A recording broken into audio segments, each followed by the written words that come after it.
बहरा से हाले के आइल, हम फागुन में बानी फगुआइल।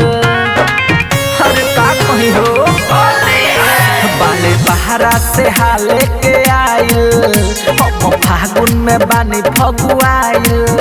पिचकारी बाबी जो ले हम लोहंगे में तो असो बोली मनी सैया से लड़ के। रंग खेले घोड़ा पर चढ़ के बलम के, रंग खेले घोड़ा पर चढ़ के, रंग खेले घोड़ा पर चढ़ के बलम के, रंग खेले घोड़ा पर चढ़ के। सही में हो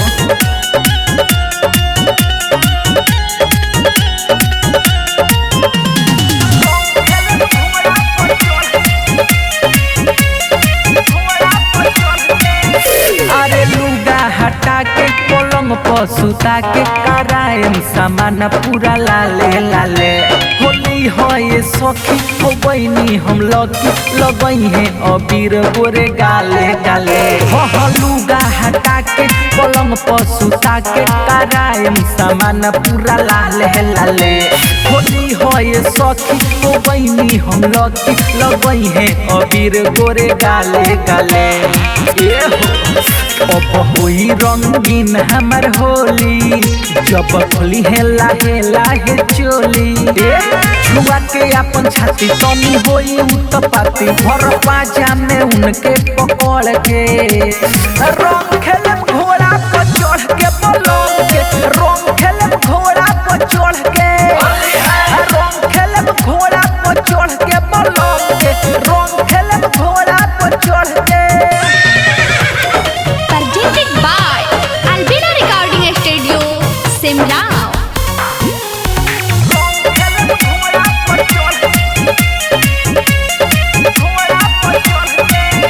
अमरेंद्र लबेला के धरे में अकेला, मजा ले हम सखी रे होली के दिन।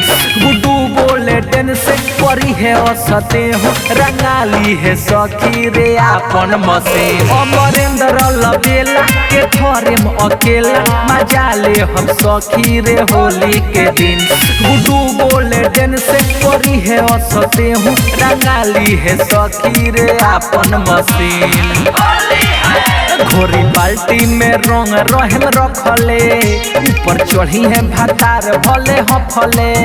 है जवानी सधिया खुश हो जाई मिजाज, ऊपर नीचे रे साइज में बढ़ के। रंग खेले घोड़ा पर चढ़ के बलम के, रंग खेले घोड़ा पर चढ़ के, रंग खेले घोड़ा पर चढ़ के बलम के, रंग खेले घोड़ा पर चढ़ के। हरे का कहत दारू ये सखी।